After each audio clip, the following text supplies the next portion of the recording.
Halo, assalamualaikum warahmatullahi wabarakatuh. Nah, jumpa lagi dengan saya Agung di Perjuang RSP. Nah, kali ini kita mengupas sedikit tentang penjualan sales yang menurun. Apa nih poin-poinnya yang bisa bikin sales itu ngedrop atau down? Nah, sama seorang sales itu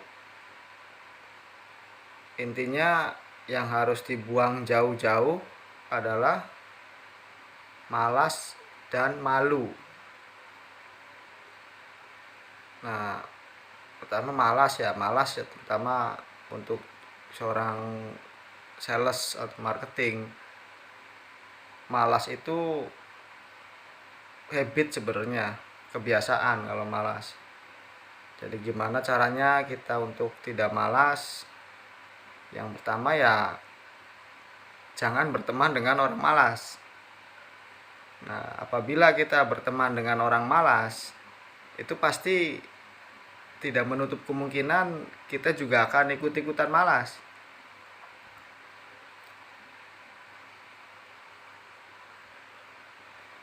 Terus antisipasi yang kedua untuk rasa malas yaitu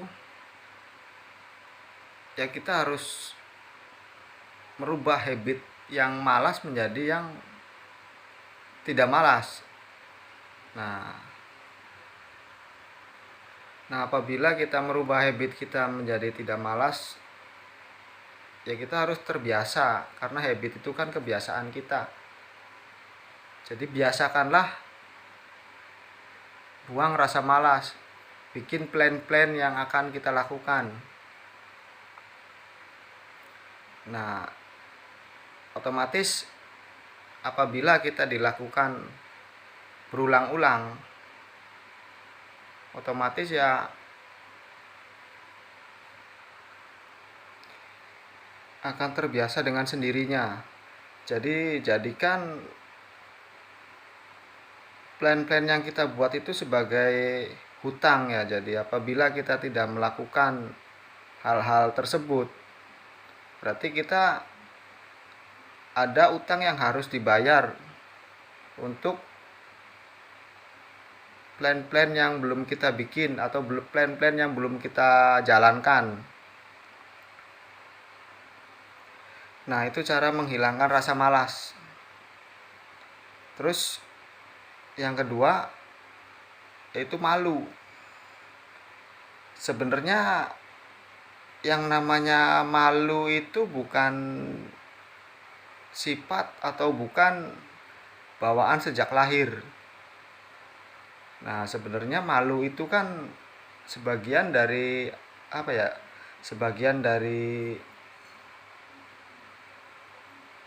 tingkah laku atau kebiasaan yang kita lakukan. Nah, biasa kan seorang sales atau marketing memang awal-awalnya itu akan dia akan merasa canggung ya, ngobrol sama orang aja udah ngerasa gugup gimana gitu. Nah, gimana cara mengatasi rasa malu kepada konsumen? Nah, caranya ya kita harus sering-sering bertemu dengan konsumen. Semakin banyak kita menemukan konsumen, semakin banyak kita jumpa dengan konsumen, suatu saat rasa malu sendiri akan hilang. Jadi akan terbiasa.